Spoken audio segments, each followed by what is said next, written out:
तो नमस्कार दोस्तों, मैं विक्रम सिंह और आप सभी के लिए बहुत ही मेहनत से एक वीडियो लेकर आया हूं। हरियाणा सीईटी ग्रुप डी की जो कट ऑफ है वो क्या रहेगी। दोस्तों इस वीडियो के बाद आपको किसी से पूछने की जरूरत ही नहीं पड़ेगी कट ऑफ क्या रहेगी। दोस्तों जो हम बता रहे हैं उतनी कट ऑफ रहेगी ही रहेगी, आंकड़ों के आधार पर बताएंगे दोस्तों, ऐसे ही तुक्का नहीं लगाएंगे। दोस्तों हमने इसमें स्टूडेंट्स के साथ साथ जो आपके जो चैनल हैं जिनसे आप तैयारी करते हैं उन सर के भी रिव्यू लिए हैं कि कितनी कट ऑफ जाने वाली है कितनी नहीं है। दोस्तों बिल्कुल हर चीज़ को एनालाइज करने के बाद हम इस वीडियो को बना रहे हैं, तो हल्के में बिल्कुल मत लीजिएगा। बढ़ते हैं वीडियो की तरफ। दोस्तों इस जो पेपर है ये एचएसएससी ने एनटीए के द्वारा कंप्लीट करवाया है। इसकी हम तुलना करेंगे 2018 और 19 में ग्रुप डी का जो एग्जाम लिया था एचएसएससी ने, उससे हम इसकी तुलना करेंगे और क्यों करेंगे ये भी मैं आपको वीडियो में बता दूंगा। और यह उससे कितना अलग है और कितना उसके समान है ये भी मैं आपको वीडियो में बताने वाला हूँ। तो बात करते हैं 2018-19 में, जब एचएसएससी ने ग्रुप डी की भर्तियां निकाली थी, 18,218 पोस्ट निकाली थी, जिसमें 18 लाख बच्चों ने अप्लाई किया था एग्जाम के लिए और 11.5 लाख बच्चों ने एग्जाम दिया था। जो हालांकि मतलब अराउंड 64% बच्चों ने एग्जाम दिया था। जिसने अप्लाई किया था उसके 64% बच्चों ने एग्जाम दिया था। अब बात करते हैं 2023 की। इसमें एचएसएससी ने भर्तियां निकाली हैं, 13,536 पोस्ट निकाली हैं, 13 लाख ने अप्लाई किया है और 8.5 लाख बच्चों ने इसके लिए एग्जाम दिया है।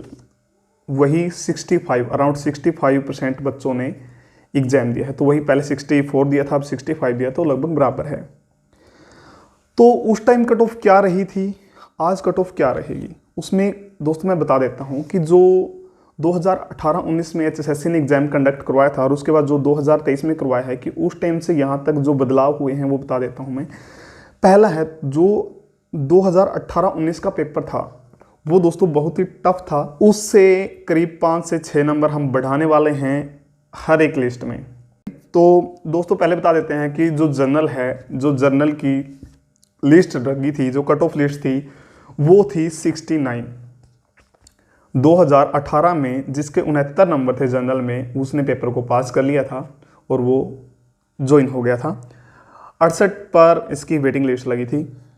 एससी की लगी थी 60 पर, बीसीए की 63 पर, बीसीबी की 64 पर, ईएसएम में जो जर्नल है, एक्स सर्विसमैन है जो जनरल, उसकी लगी थी 40 पर, ईएसएम एससी की लगी थी 45 पर, ईएसएम बीसी की लगी थी 58 पर और ईएसएम बीसीबी की लगी थी 37 पर, ईएसएमपी जनरल की लगी थी 45 पर, ईएसपी एससी की लगी थी 40 पर और ईएसपी बीसीबी की लगी थी 46 पर। तो दोस्तों उस टाइम इतनी लगी थी, तो आज कितनी लगी। दोस्तों मैं बताना चाहता हूं आपको कि जो आपने और चैनलों के ऊपर कट ऑफ देखी होगी उससे ये भिन्न रहेगी। मैं बिल्कुल बता रहा हूं आपको, इससे उससे ये अलग है, क्योंकि वो सिर्फ सोचते हैं कि बच्चे ये ना सोचें कि कट ऑफ हाई जा रही है तो चैनल से थोड़ा बहुत इधर उधर हो जाए, लेकिन हम ऐसा बिल्कुल नहीं सोच रहे हैं। मैं बता रहा हूँ, अगर आपके जर्नल में 5 नंबर मिलाकर, जर्नल के अंदर अगर आपके 5 नंबर मिलाकर भी 70 नहीं बन रहे हैं, तो दोस्तों आपको भूल जाना चाहिए कि आपका पेपर क्लियर होगा। बहुत ही कड़वी बात कह रहा हूँ दोस्तों, लेकिन ये सच है। अगर आपके जनरल में 5 नंबर के साथ 70 नंबर नहीं बन रहे हैं तो आपका सिलेक्शन बिल्कुल भी नहीं होगा। अगर आपके 75 से अबोव हैं तो आपका 100% सिलेक्शन हो जाएगा।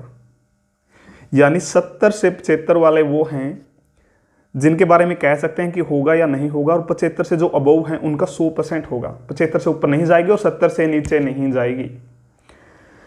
एससी में अगर आपके 65 से कम हैं, मैं दोस्तों 5 नंबर मिला के बता रहा हूँ, मुझे 5 नंबर से कोई मतलब नहीं है, 5 नंबर हो ना हो, आप जोड़ लीजिए कि अगर 5 नंबर हैं या नहीं है। तो इस हिसाब से अगर आपके 65 बनते हैं तो सोच लीजिए कि आप ठीक हैं, सेफ हो सकते हैं। लेकिन अगर आपके 65 से कम हैं तो आपका सिलेक्शन बिल्कुल भी नहीं होगा, और अगर 70 से अबोव हैं तो आपका 100% सिलेक्शन होगा।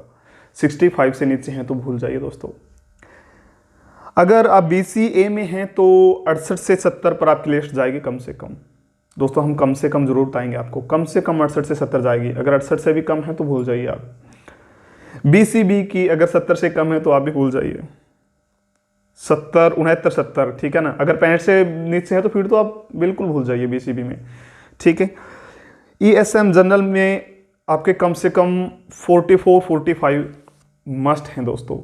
44 से 45 नंबर होने आपके बिल्कुल ज़रूरी हैं अगर आप एक्स सर्विसमैन हैं जनरल में। अगर एससी में दोस्तों, एससी में जो पिछली बार है ग्रुप डी की, वो हाई गई थी जनरल से हाई गई थी एक्स सर्विसमैन में, वो उसकी गई थी 40 और इसकी एससी की गई थी 45।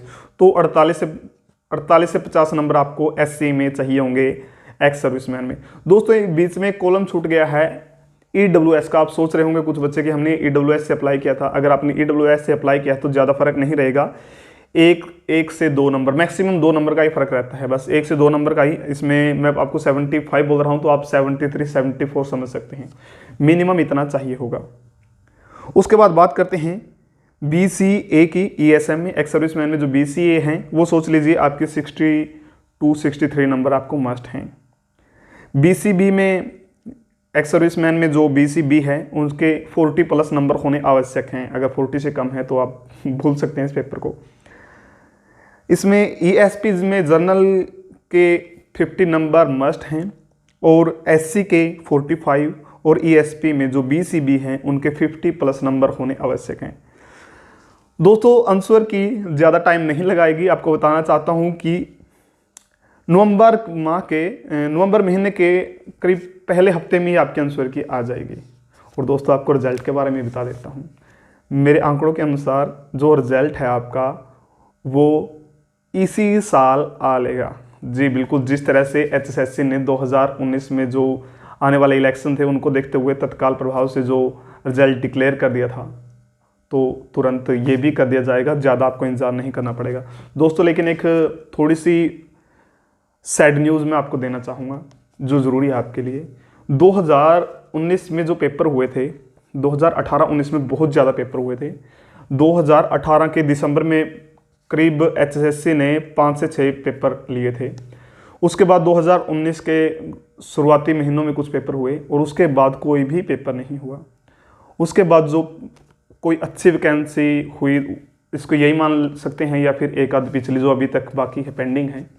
तो दोस्तों इससे एक बात का भी पता चलता है कि 2024 के बाद 2029 तक आप भर्तियों को भूल जाएं। बिल्कुल कड़वी बात कह रहा हूं दोस्तों, लेकिन सरकार कोई भी हो उसके चरित्र को देखते हुए हम कह सकते हैं कि जब तक कोई अगला इलेक्शन नहीं होगा तब तक कोई भर्ती भी नहीं होगी। 5 साल के लिए आपको वेट करना पड़ेगा।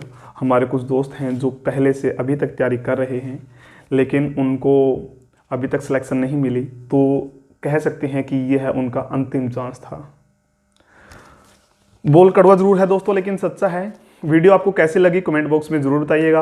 और दोस्तों आपके लिए हम बहुत ही मेहनत करते हैं, चैनल को सब्सक्राइब किए बिना मत जाइएगा। वीडियो को लाइक और अपने दोस्तों तक शेयर करना बिल्कुल ना भूलें। धन्यवाद। जय हिंद। राम राम।